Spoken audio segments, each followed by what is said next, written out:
वाहिगुरु जी का खालसा वाहिगुरु जी की फतेह। सत श्री अकाल, नमो बुद्धाय। जम्मू निवासी साथियों, अस्सलाम वालेकुम साथियों। वॉइस ऑफ मानवता न्यूज चैनल पर आप सभी का स्वागत है। मेघराज सिंह अमेरिका से। साथियों, आप सभी जानते हैं, उठाते गरीबों की आवाज, मजलूमों की आवाज, जिनकी कोई आवाज ही नहीं उठाता उसकी वॉइस ऑफ मानवता उठाता। साथियों, बड़ी खुशी की बात है, डॉक्टर अम्बेडकर का जन्मदिन है, आज जयंती है, तो उनकी खुशी की बात है। मतलब डॉक्टर अम्बेडकर एक पूरे विश्व के अंदर एक महान पुरुष ऐसे हुए हैं जो मतलब एक अलग से उनकी अलग पहचान है। तो उनके बारे में हम बात करने के लिए आज एडवोकेट संतोष साहू जी जुड़े हमारे साथ में, और ये ओबीसी के सभा के अध्यक्ष भी हैं। तो इनसे मुलाकात करेंगे। पहले भी इनसे मतलब बात कर चुके हैं, लेकिन आज स्पेशल हमने इनवाइट किया है और आज हम बात रखेंगे डॉक्टर भीमराव अम्बेडकर के बारे में बात करेंगे इनसे। उनके जीवन के बारे में जानेंगे, कुछ उनसे उनके जीवन से क्या सीखना चाहिए और उनके जीवन से क्या-क्या मतलब जो ऐसी उपलब्धियाँ हैं जिसके कारण आज उनका नाम पूरे वर्ल्ड में चलता है। तो पहले इनका स्वागत करते हैं, उसके बाद में हम सवाल सवाल वो कर रहे हैं। जी संतोष साहू जी, आपका वॉइस ऑफ मानवता न्यूज़ चैनल पर बहुत-बहुत स्वागत है। सत श्री अकाल भाई साहब, वाहिगुरु जी का खालसा वाहिगुरू जी सत की श्री फतेह। अकाल, धन्यवाद। जी, अब तो सबसे पहले आप पूरे संसार के लोगों को बधाई दे दीजिए डॉक्टर भीमराव अम्बेडकर की जयंती के बारे में, उसके बाद में सवाल करते हैं। जी। जी, मैं आज 14 अप्रैल 2024 को भारत से विश्व रत्न महामानव, ज्ञान के प्रतीक, स्त्रियों के उद्धारक, मजदूर किसानों के मसीहा, भारत में करोड़ों लोगों के जीवन आज जिन बड़े बड़े बांध और जो हीराकुंड डैम है, पंजाब, ऐसे बड़े बड़े जो बांध का नींव रखे, ऐसे महान सपूत भारत रत्न महामानव डॉक्टर बाबा साहब भीमराव अंबेडकर जी के जयंती के अवसर पर मैं उनको सत सत नमन करता हूं और देश और दुनिया के लोगों को बाबा साहब की जयंती के अवसर पर बहुत बहुत बधाई और शुभकामनाएं देता हूं। धन्यवाद। जी, हम भी वॉइस ऑफ मानवता न्यूज़ चैनल की तरफ से पूरे विश्व के लोगों को बाबा साहब भीमराव अम्बेडकर की जयंती पर लाख-लाख बधाई देते हैं, और उम्मीद भी करते हैं कि जो इनकी जयंती से मनाने का मतलब ये नहीं कि सिर्फ फूल-माला पहना दो उनको, जो उनके जीवन से उन्होंने कुछ किया है, उनके जीवन से सीख करके उसको आगे ले जा कर के उनके जो रुके हुए कार्य हैं उनको पूरा करें, तभी उनका जयंती मनाया ये सफल होगा। नहीं तो फिर ये सिर्फ एक रिवाज ही रह जाएगा, इसके अलावा और कुछ नहीं। जी, संतोष साहब जी, हम बताएँ कि उनके थोड़ा जीवन के बारे में बताइए। पहले उनका जो जीवन है, उनका किस थोड़ा संघर्ष में ज़्यादा मतलब कैसा रहा उनका जीवन? इसके बारे में बताएँ? जी। जी, मैं आज भारत रत्न महामानव, ज्ञान के प्रतीक डॉक्टर बाबा साहब भीमराव अंबेडकर जी का जयंती है। इस अवसर पे मैं कहना चाहता हूं कि बाबा साहब का जन्म आज के तारीख 14 अप्रैल 1891 को महू, जो अभी मध्य प्रदेश में है, वहां हुआ था। और बाबा साहब भारत के ऐसे परिस्थिति का सामना किए, भारत की सामाजिक परिस्थिति का ऐसा सामना किए जो एक जीवंत सबूत है देश और दुनिया के सामने कि इतना संघर्ष शायद विश्व का दूसरा कोई आदमी नहीं कर सका और इतने ऊंचाइयों में पहुंच नहीं सका। जिनको पानी तक पीने का अधिकार नहीं, कोई उनका केस काटे ऐसा अधिकार नहीं, कोई बैलगाड़ी में बैठा के इज्जत से सुरक्षित पहुंचा दे ऐसा अधिकार नहीं, मतलब कोई भी मानवीय अधिकार ही नहीं।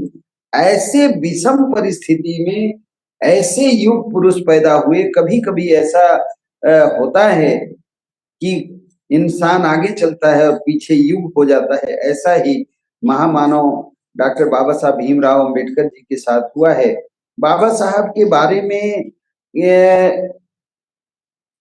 कम शब्दों में उनके किए कार्यों को कहना कोई आसान काम नहीं है। बाबा साहब वो कर गुजर गए भारत के लोगों के लिए जिसकी कल्पना हजारों सालों तक कोई नहीं किया था।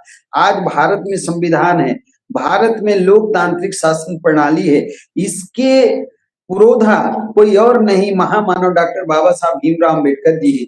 आज इतने तेजी से 1 से 2 पीढ़ी के अंदर लोग देश ही नहीं दुनिया में जाके भारत का नाम रोशन कर रहे हैं। इस मौके पे मैं आपसे भी ये जानना चाहता हूं कि अभी आप अमेरिका में हैं, आप कई देशों से होते हुए अमेरिका पहुंचे, आप भारत से हैं और भारत की परिस्थितियों को आपने भी देखा।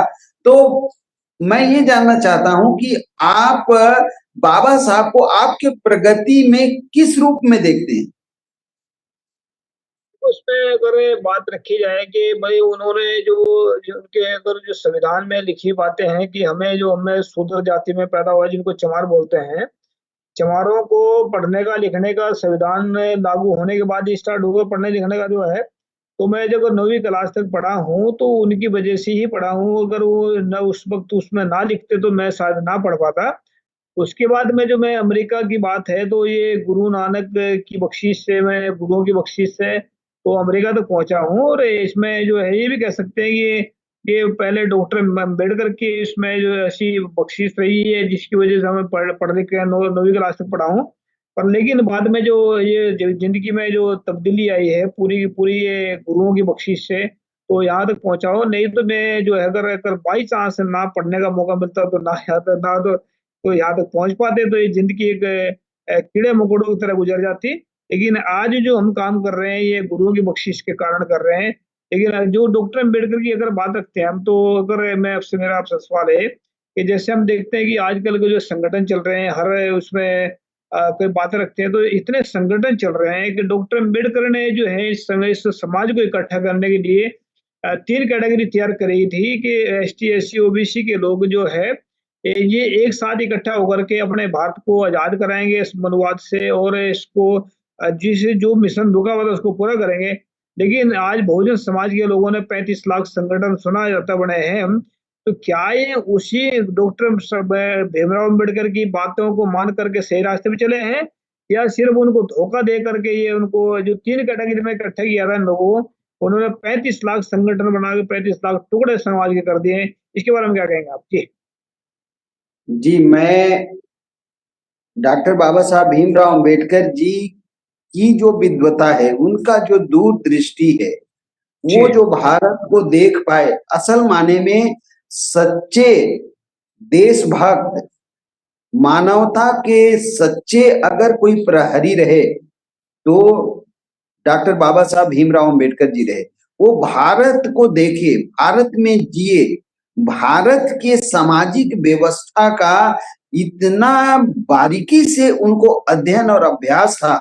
इसका ये परिणाम आया कि कांच की तरह बिखरे हुए जाति उपजाति में बिखर चुके लोगों को वो संवैधानिक रूप से 5 समूह में लाके देश में खड़ा करने में कामयाब हो गए। अनुसूचित जाति के रूप में, अनुसूचित जनजाति के रूप में, अन्य पिछड़े वर्ग के रूप में, सामान्य के रूप में और धार्मिक अल्पसंख्यक के रूप में। आज वर्तमान भारत में हम 140 करोड़ लोग सिर्फ 5 समूह में हैं। ये जो संवैधानिक पहचान, ये जो हमें राष्ट्रीय पहचान मिली, इसके जनक महामानव डॉक्टर बाबा साहब भीमराव अंबेडकर जी हैं। ये जो संगठन बनाए जा रहे हैं, आपने जैसा कहा कि 35 लाख के ऊपर, हमें हमारा लक्ष्य संगठन बनाना नहीं है। 150 लोगों का एक छोटा सा समूह या झुंड खड़ा करके हमारे महापुरुषों के सोच को हमको रुकावट नहीं करना है। कल तक हम जाति में बटे थे, उपजाति में बटे थे, हमारी कोई ताकत नहीं थी। यहाँ तक कि नारकी जीवन को भी अगर 3 स्तर में बांटा जाए तो सबसे नीचे का जो शब्द प्रयोग होगा उससे भी नीचे हम जीवन जीने के लिए इसी देश में, हमारे ही पुरखों के देश में हम विवश है। ये इसका कई कारणों में एक कारण था जातिगत उपजातिगत बिखराव। और बाबा साहब ने जो कर दिखाया है, संगठन बनाना, संगठन चलाना, ये मकसद नहीं, महापुरुषों के विचारों को जन जन तक पहुंचाना ये हमारा मकसद है। और ये होना चाहिए। निरंतर नए नए संगठन, लाखों करोड़ों संगठन बनाकर हमारे महापुरुषों के विचारों को अवरुद्ध करने जैसा ये कार्य है जो पूरे देश भर में दिखाई पड़ता है। लोग 10 राष्ट्रीय अध्यक्ष एक गाड़ी में घूमते भी भारत में आपको मिल जाएंगे, लेबल है राष्ट्रीय अध्यक्ष। उन राष्ट्रीय अध्यक्षों के पीछे 1,50,000 लोग भी नहीं हैं राष्ट्रीय अध्यक्ष। तो ये हमारे महापुरुषों के जो सपने हैं, भारत को लेकर उनका जो दूरदृष्टि है, आने वाले पीढ़ी को वो जो आगाह करना चाहते थे, उसमें ये संगठन कहीं ना कहीं रुकावट वर्तमान भारत में तो डाल ही रहा है। इससे हमारे बहुजन, अनुसूचित जाति, जनजाति, पिछड़े वर्ग और धार्मिक अल्पसंख्यक लोग जरूर इसके ऊपर गौर करेंगे, ऐसा मैं बाबा साहब की जयंती के अवसर पर समझता हूँ जी। जी। जैसे और भी बातें रखते हैं कि इसमें मतलब ये बहुत सारे कहते हैं कि ये सिर्फ संविधान जो है ना दलितों के लिए बनाया है उन्होंने, ऐसा उनका बहुत सारे लोगों को मानना भी है।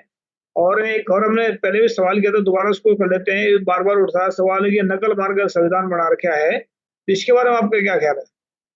जी, ये बात से मैं बिल्कुल सहमत नहीं हूँ। जब दुनिया के लोग, आज आप जिस देश में हैं उसका नाम का पता नहीं था, तो भारत सोने की चिड़िया थी मौर्य शासन काल में। उस समय बड़े बड़े महल, किले और दुर्ग बने थे हजारों साल पहले भारत में। आप मोहनजोदड़ो को देखिए, आप हड़प्पा को देखिए, जो सिंध प्रांत का जो उत्खनन कार्य हुआ 1921-22 में, उसके जमीन के नीचे जो बेहतरीन शहर निकले हैं, ऐसा तो आज तक दुनिया में कोई शहर नहीं। इतना पुराना हमारा भारत का विरासत है, और ये कहना कि भारत का संविधान को नकल मार के बनाया गया, ये सरासर गलत है और ये विद्वेषपूर्ण बातें हैं। हाँ, हम ये कह सकते हैं कि भारत के विकास को दुनिया में लोग लेकर गए, और जब हम भारत में गुलाम हो गए, बद से बदतर हमारी हालत हुई, तो हमारे ही पुरखों के विकसित व्यवस्था को फिर से दुनिया में समझकर फिर से भारत में लाया गया। भारत का संविधान नकल नहीं, अकल से बनाया गया है। दुनिया को भारत ने जानकारी दी है। और मैं एक बात कहना चाहता हूँ, भारत का संविधान विश्व का सर्वश्रेष्ठ संविधान है। भारत के संविधान के बारे में अभी अगर भारत में सर्वे कराया जाए तो आपको पता चलेगा कि 2-4% लोग ही भारत के संविधान को समझ पा रहे हैं, जबकि होना ये था कि ये देश संविधान से चल रहा है। संविधान के अंदर राष्ट्रपति का पद है, संविधान के अंदर प्रधानमंत्री का पद है, संविधान के अंदर ही संसद है, संविधान के अंदर राज्य सरकारें हैं, संविधान के अंदर ही पंचायती राज और पंचायती राज अधिनियम है, नगरीय प्रशासन है, आदिवासियों का विशेषाधिकार है। मतलब आप अनुच्छेद 52 से 244 तक संविधान के इतने लंबे अनुच्छेद में तो भारत कैसे चलेगा, इसका क्या पावर होगा, वो पावर का उपयोग वो कैसे करेगा, अगर वो गलत दिशा में बढ़ता है तो उसे कैसे रोका जाएगा, यहाँ तक का विवरण भारत के संविधान में महामानव, भारत रत्न, ज्ञान के प्रतीक डॉक्टर बाबा साहब भीमराव अम्बेडकर जी ने व्यवस्था दी है। विश्व का सर्वश्रेष्ठ संविधान भारत का संविधान है। अज्ञानता में लोग संविधान के बारे में बोल रहे हैं। अब इसको क्या कहा जाए, लोग ये समझ बैठे हैं आप भारत गांव का देश है। आज थाना का मामला है, तहसील का मामला है, हत्या है, बलात्कार है, चोरी है, आगजनी है, इसका उपाय भारत के संविधान में नहीं है। भारत का संविधान तो भारत को कैसे चलाया जाएगा, किसको कैसी शक्तियां होंगी, उसका सारा का सारा विवरण भारत के संविधान में है। और आईपीसी को लोग संविधान से जोड़ देते हैं अज्ञानता में। तो मैं ये वॉइस ऑफ मानवता के माध्यम से एक बाबा साहब के जयंती पर कहना भी चाहता हूँ कि भारत के संविधान के ऊपर फिल्म बने, पिक्चर बने, सीरियल बने, छोटे छोटे नुक्कड़ नाटक सभा ऐसे भारत में हो। भारत सरकार, राज्यों की सरकार भारत के लोकतंत्र और संविधान को लेकर ज्यादा से ज्यादा जन जागरूकता का कार्य करे तो भारत और भी तेजी से विकास कर सकता है।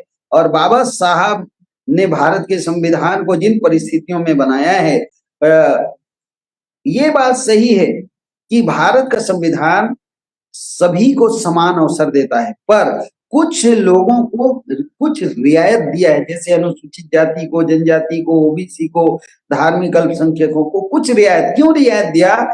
इतिहास काल में ये चारों वर्ग के लोगों के साथ इतना ज्यादा नाइंसाफी हुआ है कि इनको मुख्य धारा में लाना ही कठिन हो जाता। इसलिए शिक्षा में रियायत है, नौकरियों में रियायत है, राजनीति में रियायत है, बोली भाषा को संरक्षित करने का विशेषाधिकार है, धार्मिक स्वतंत्रता का अधिकार है, ताकि भारत में अंततः समानता स्थापित हो। और मैं आपसे ये जानना चाहता हूं कि अगर भारत में लोकतंत्र नहीं होता, संविधान नहीं होता, तो आज जो विश्व के अंदर फैले हुए लोग हैं जो भारत का नाम रोशन कर रहे हैं, अगर ये नहीं होता तो इसका क्या प्रभाव पड़ता? जी भाई साहब मेघराज सिंह जी, मैं आपसे जानूं। इसका अंदाजा लगा सकते हैं ना भाई, उन्हें जब से संविधान चालू हुआ उसके बाद में कितने लोग बाहर आए, कितने हिसाब किताब है, तो आपको देखा भी छोटे से लेके बड़ा तक महिला भी भाई बाहर आए। लेकिन अगर इसमें संविधान, अगर लोकतंत्र ना होता तो शायद ये ब्राह्मणों की गुलामी में पिसे होते, या मतलब हमारे जैसे लोग जो है ना कि जो बाहर बैठकर सांस ले रहे, वही वॉइस ऑफ मानवता पूरे वर्ल्ड के भले भी नहीं चला रहे, ना चला पाते। तो ये वाकई में जो संविधान के करके जो छूट मिली है, जो जो विदेशों में बैठे हैं लोग, जो डॉक्टर अम्बेडकर का नाम जो चारों तरफ चलता है, अमेरिका में भी ये बना रहे हैं, और ये कनाडा में जाकर देख लो, जर्मन में जाकर देख लो, जिधर मर्जी जाकर देश में चले जाओ, वहां पर डॉक्टर भीमराव अम्बेडकर का नाम चलता है। ये लोकतंत्र का ही एक परिणाम है, तो इस संविधान के करके मिला है। तो ये जो अगर ये ना होता तो शायद ये आप समझदार की गुलाम में पिस रहे होते, और गुलामी से बाहर निकलना कितना आसान है, मतलब मुश्किल होता है, अभी आप अच्छी तरह जानते हैं।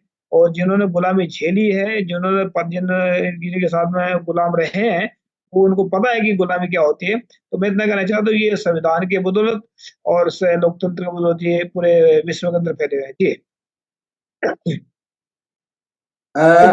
आज आप भारत में आए दिन चर्चा में, न्यूज पेपरों में, अखबारों में, टेलीविजन के माध्यम से सुनाई पड़ता है, दिखाई पड़ता है कि डॉक्टर बाबा साहब भीमराव अम्बेडकर जी के स्टेचू को तोड़ दिया गया, स्टेचू को खंडित कर दिया गया, चेहरे में कालिक पोत दी गई। ऐसे आप आए दिन देखते सुनते हैं।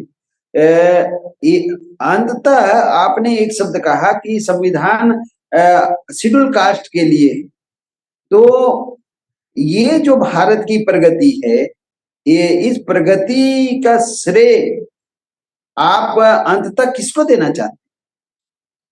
मैं इतना कहना चाहता हूँ, इसमें जो कोई मूर्ति का जिक्र किया आपने, अभी आपने कि मूर्ति तोड़ी जाती है, कालक पोती जाती है, इसका मतलब ये अपमान नहीं कर रहे हैं इनका, ये अपमान नहीं कर रहे हैं, ये डरे हुए लोग हैं। जो डरे हुए लोग ही दूसरों के ऊपर हमले करते हैं, क्योंकि इनको नहीं, वो मतलब उनका तो अपमान करके वो अपने अंदर की भड़ास निकाल रहे हैं, लेकिन ये नहीं पता कि हम वो जो अपनी बुद्धि का शिकार कर रहे हैं।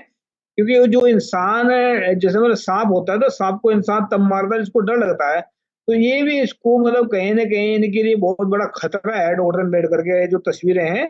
और जैसे आपने देखा होगा संत भिंडरावाले की तस्वीरों को ये देखकर डर जाते हैं, तो जिनकी तस्वीरों से डरते हो, जिनकी तस्वीरों से इनको डर लगता है, उनके वंशजों पे इनके हालात कितने खराब होते होंगे, ये अंदाजा लगा के देख लो आप, कि अंदर से कितने घबराए हुए लोग हैं। तो मैं तो इतना जानता हूँ कि जो आज भारत में अगर ये चल रहा है, ये संविधान के करके डॉक्टर भीमराव अम्बेडकर के, वो उसमें उनको क्रेडिट जाता है कि जितने भी संसार में जो आज फैले हुए लोग हैं, या मतलब जो शेड्यूल कास्ट के जो मतलब चंदा इकट्ठा करके या डॉक्टर अम्बेडकर की जयंती मना रहे, विदेशों में मना रहे, तो ये सिर्फ तो सिर्फ संविधान को और डॉक्टर अम्बेडकर को क्रेडिट जाता है, और किसी को नहीं है।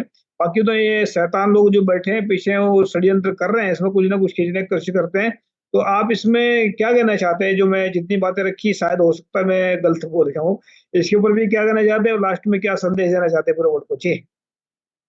जी नहीं, आपने बिल्कुल सही कहा है कि बाबा साहब डॉक्टर भीमराव अम्बेडकर जी के मूर्तियों को या जो बातें हैं जिनको लोग खंडित करते हैं, तोड़ते हैं, आपत्तिजनक बातें रखते हैं, ये बात सही है कि डॉक्टर बाबा साहब भीमराव अम्बेडकर जी ने जो भारत में असमानता पे आधारित समाज रचना की व्यवस्था थी, जो जन्म से ऊंच, जन्म से नीच, जन्म से संपत्ति और जन्म से ही एकदम से दुर्गति, ऐसा जो भेदभावपूर्ण सामाजिक व्यवस्था था, उसको बाबा साहब बिल्कुल समानता पे लाके खड़ा किए।